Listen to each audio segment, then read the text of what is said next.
This call is being recorded. All right. Please don't hesitate. Can you hear me, by the way? Yeah, I can hear you. Beautiful. Please don't hesitate to interrupt if you have any questions whatsoever. Um, I'm so glad to see your son is in Libra. You're already super awesome. Awesome. Oh, what Yo, was I gonna say? Okay, so are you recording this or do I need to do a I am recording. screen? Oh, okay, awesome. And then you're gonna send that to me? Yep. I will email it to you after, and if I have your permission, I can post it on YouTube. If not, I'll just send it to you. Oh, you can post it on YouTube. I'm cool with that. Yes, let's do it. You're super cool. And the very first thing that I would like to start this reading off with is that you're an alien. You, my friend, are alien gang. You are one of us. And this reading is inducting you into the alien secret society. I'm going to actually send you a alien construct article to reference. You have one of my favorite ones, Moon on Pluto and Pluto on the Rising.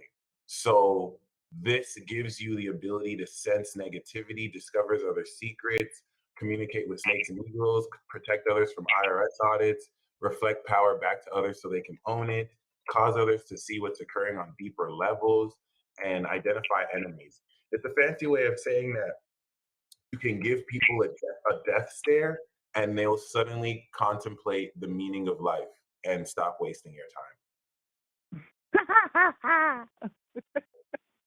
It's also the Kundalini goddess aspect too. So in this life, raising Kundalini and awakening Kundalini in others, you're an instrument and vessel of Hades. So you count as a deity soul in a certain sense too. And the South Node that's going over your moon next year is going to unlock this. So I'm going to place a superpower wiki link for Moon Pluto because that does count as you have a soul. You have how do I say it? You have supernatural abilities on a godlike level because you're a vessel of in Greco-Roman myth this god Hades. But it's way deeper than that, of course.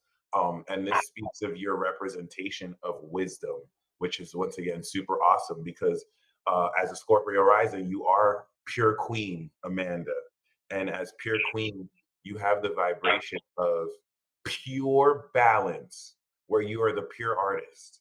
You manifest, Libra has the sauce. So you manifest the wisdom and psychoanalysis of your awareness of social dynamics. But the coolest thing about you is you're a straight up legend. I'm using the equal sign system. Every house is 19 degrees. Your sun is exactly on the 12th house cusp of the legend. Of course, the 12th house is seen as, you know, bad habits and sabotage before we turn it into a superpower. So you're so socially intelligent. Sometimes maybe you can think yourself into analysis of paralysis, which is Oh quintessentially yeah.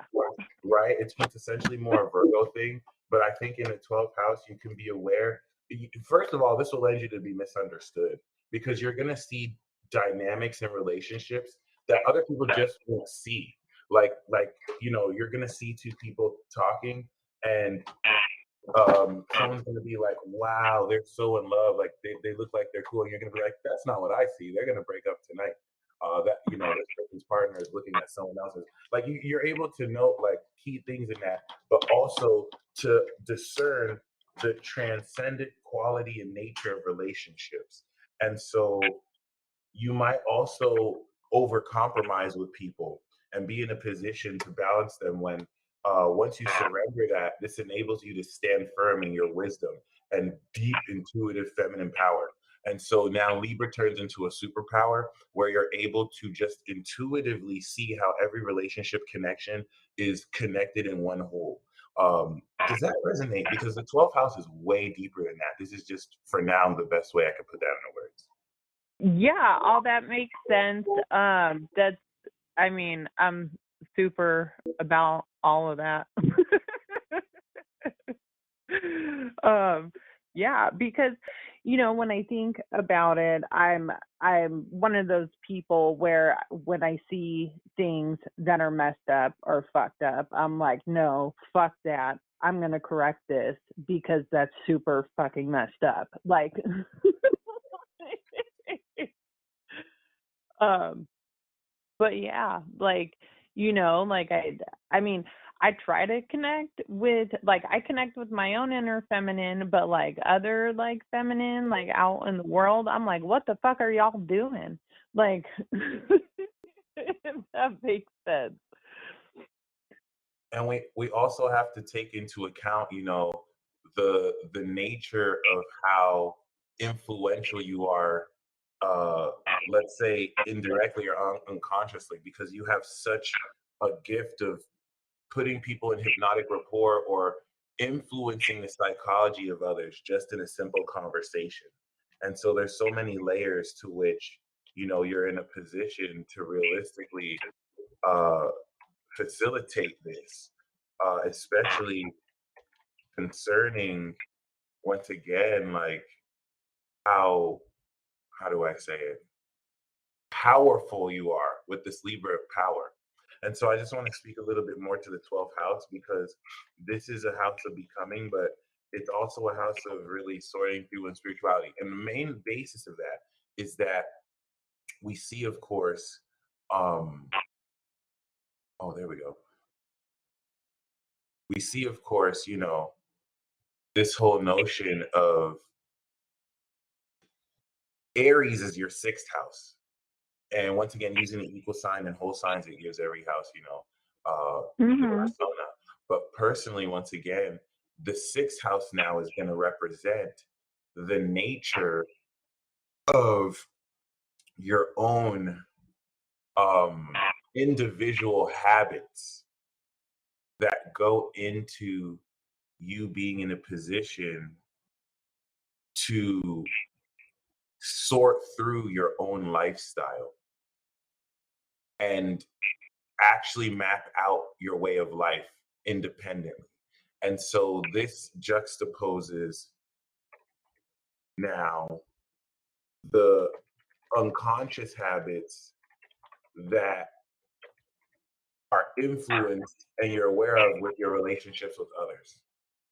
The Scorpio rising Leo sun archetype is actually very fascinating. I like to do like a piece on that. But yeah, then we see on top of that, which is super awesome, because being born 1988 is the precursor to the triple conjunction between Neptune, Uranus, and Saturn in Capricorn. So to see that you have your Saturn, Uranus, 27 degrees in the second house, first of all, I learned that um, having Saturn in the second house is a big deal. Having Jupiter in the second house means you get money.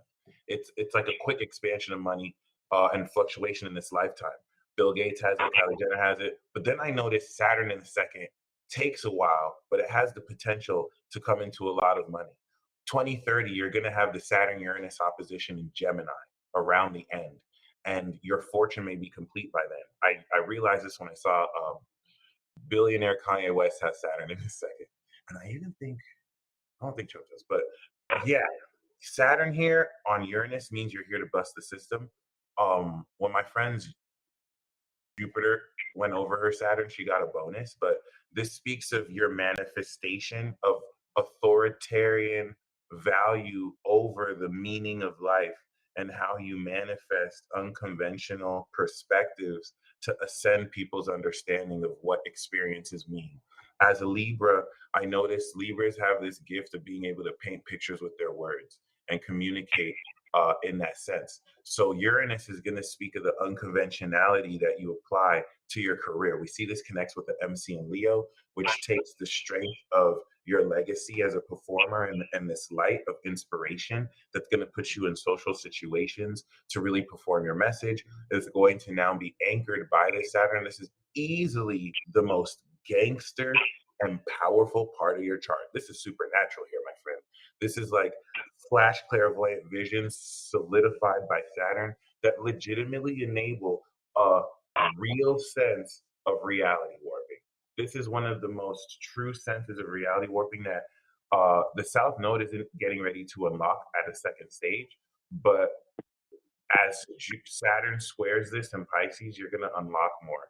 And once again, if you think Uranus is an aspect of extra dimensional quality and connection to the causal realm of the mind, the ruler of your fourth house in the second, and then Neptune is a connection of your imagination and the connection to the astral realm. That being said, Saturn anchors with its connection to the material realm this extra dimensional energy you draw from out of this world into reality through Saturn. And all through the quality of your visualization and being able to imagine where you see all this manifesting. I want to maintain that this actually produces super duper natural manifestation magic that enables your reality to reflect this. And have you experienced that? Because it's even way more than that, but this is one of the first indicators I see. Um, so I'm trying to think.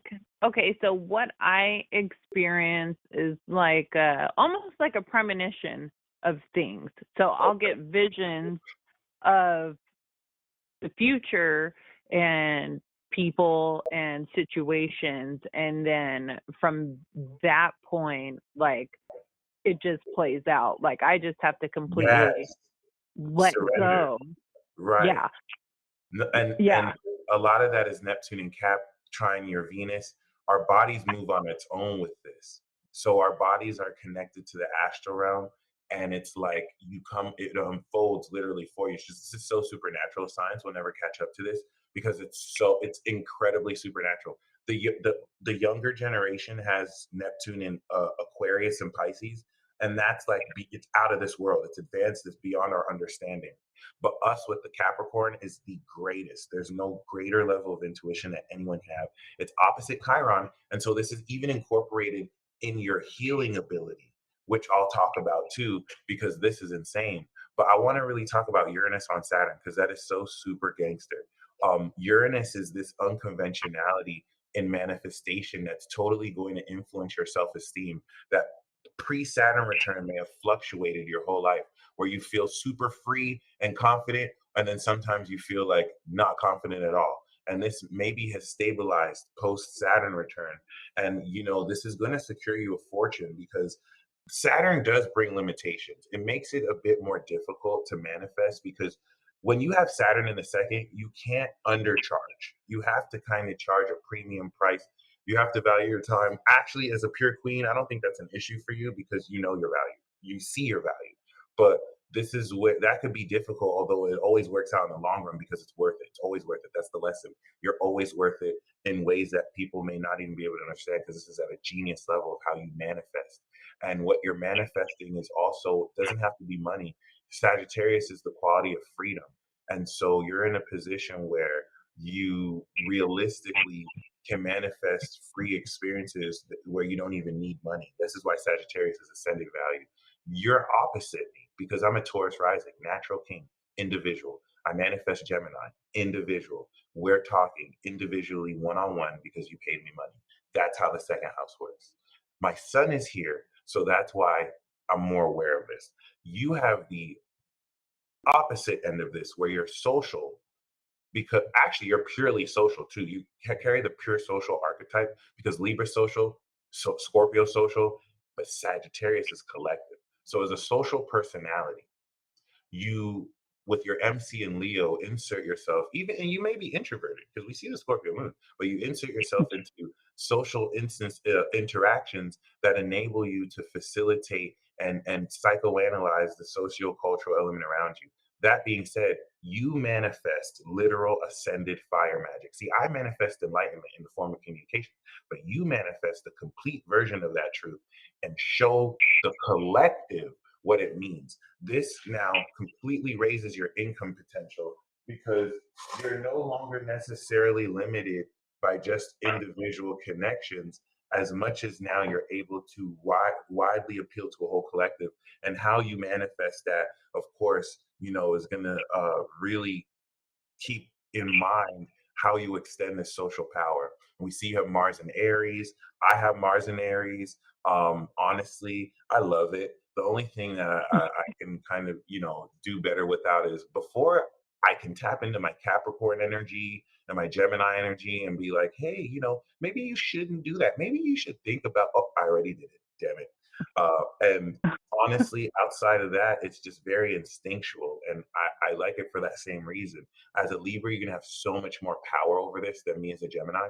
And you have Neptune square this. And so Capricorn is a leash, it's the brake pad, where Aries, especially Mars, is the accelerator. And so this brings us to the C square, because Mars is here is going to be the instinctual determination and focus to very powerfully, take action to integrate a lot of what you do into your lifestyle. And then on top of that, with Neptune and Chiron, this is definitely important too, because Neptune is directly opposite Chiron. Chiron in Cancer gives us healing ability and empathy. And so you have the ability to feel very deeply into transmuting others' emotions. This, in fact, is healing the vulnerability and trust issues that arise in the meaning you see in people's feelings, and also when people are untrustworthy sacks of crap that take advantage of your kindness. Neptune will always give you intuitive onus, and you're going to feel it in your body. In fact, this aspect Oh can yeah. be, and I needed to hear that. This aspect can be troubling, because I was just going to say right now, it could give you this body sense of empathy where you can literally feel other people's pain and not just Yeah. emotion. Wow. Yeah. I That's feel people's physical pain. I feel their energetic pain. I can feel their chakras. I can feel what trauma caused it. If someone went through a trauma, I can feel exactly what they felt in their body at that time, what they were thinking, how they processed that, and like where they were, like mentally, emotionally, and all that. Wow, that is so profound. And your awareness here in Libra now helps people synthesize this and releases so much stuck energy. The intensity of your pure soul in Scorpio intensifies this wisdom. I think that's what enables it, because the Cancer is just going to have you feel it. But the Scorpio, I think, now intensifies the wisdom and lets you not only know what exact things you're dealing with. That's what Pluto does. You literally have the authority with Saturn to transmute that and completely, like, project energy to perform exorcisms on people and to really banish, dark forces. If you think about the whole notion of demons and dark forces, they're ruled by Pluto, which is the lord of the underworld. And so Plutonian contacts can literally take the darkest demon and just be like, hey, get out of there, and just like have them tuck tail in their legs and run. Like, this is this Oh is yeah. It's funny because I always say I'm the darkest thing in the underworld. I love it.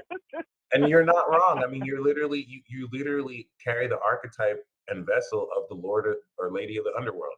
I like to think of Pluto as more of a woman, instead of how they masculized it as a man. That's Well, that's how I feel about it. Since I was little, I've always had these dreams of polarity, of like um uh, feeling the polarity of myself, the highest part of myself and like the darkest part of myself, and getting to know that and getting comfortable with that, and understanding it for what it is. So there's not a lot that scares me. It might make me jump because I feel it, but Right. like, I recognize that in people. So it's like there's I don't know. There's not much that I can't transmute. Which is, once again, amazing, like super fascinating, because this is still getting ready to unlock the full potential. You have Jupiter and Gemini, so like you deal with such an influx of communication and information. Sometimes you can get Eight of Swords stuck, because you're able to really discern and really communicate in your dealings with others. Not only so amazingly with Chiron and Jupiter here, I'm willing to bet people not only spill the beans, you can transmute this energy through conversation, but there's a style of communicating that like effortlessly triggers people. You may not even be fully conscious of this, but there's a way you speak where like in 5 minutes, people are word vomiting everything about their life and telling Oh you, yeah. wow. Oh my gosh. Like it's been that way my whole life. I'm going through the grocery store and someone says hi, and next thing I know they're telling me their whole life story. Not just their life story, but like every single trauma that they've ever been through, all of their darkest secrets, everything. And I'm like, okay. And this brings so much unconscious healing just by you listening, just by you holding space. A lot of this is all unspoken. And really, with your words, you direct how their mind is processing and what they're doing. Oh, I wish I could put it into words what you do because it's so legendary. It's so legendary. Like you can walk through a room and no one will even realize their energy is shifted and the whole trajectory of their life has changed forever. They'll just think that they came into a new idea and you didn't even have to talk to anybody. This is the extent of what you're coming into next year because next year Jupiter's going to go over your north node, which is in the fifth house. Your destiny is tied towards metaphysics and the divine. And so you came into this life with Venus and Virgo on the south node. You have wisdom in your heart that you're anchoring based on the analysis of the community around you to take the resources of the support you gain and the support you give in order to come into independent success doing what you love. That's really the name of the game here. North Node fifth housers are kind of people who can like decide to get into music and they all have friends that will support them to that success because it's based on being independent doing what you love. So Jupiter is going to set this up for the first time to where not only are you living this, you'll be able to like make a living off of this coming into 2023. Does that resonate at all? Well, that would be awesome. So as far as I don't know if it's just like the effects of Saturn, but it's like everything. Well, I'm usually anything that I do, I'm really good at, but it's always been that like I don't know, I don't feel like there is the outside support. You know what I mean? Like if that makes sense. That's deep. Okay. That's actually interesting. So I think a lot of that could be the aspect to Virgo, especially with the second house, where if you feel limited in your self-esteem too, you may not be willing to trust others with your time. And 11th house Virgo is a tight social circle. But the cool thing is when Jupiter goes through the fifth, like someone's YouTube following will raise. Like this raises your support and people who are friends of the heart. It's also undergraduate education and children. So this is going to really bring your innovation of learning and dealing with kids and how you bridge the divine and metaphysical understanding, which you explained perfectly when you were talking about feeling others' pain and transmuting it. You're clearly well on your path, and next year is going to give you rewards into truly developing not only your talents, but now changing the whole dynamic of support and seeing so much more support come in, especially 6 months from now, where we translate this full moon to come into not only developing your lifestyle, but relative to this evolution of your talents. Other than that, your chart is super amazing.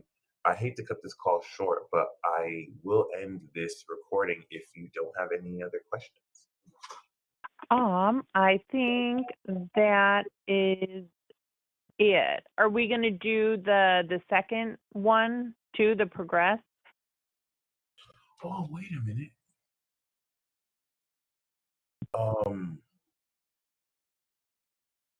you know what? I didn't see you ordered the progressed. It just has you down here for the natal chart. So thank you for the heads up. We may have to. Oh, you know what? It only shows if you ordered the one reading.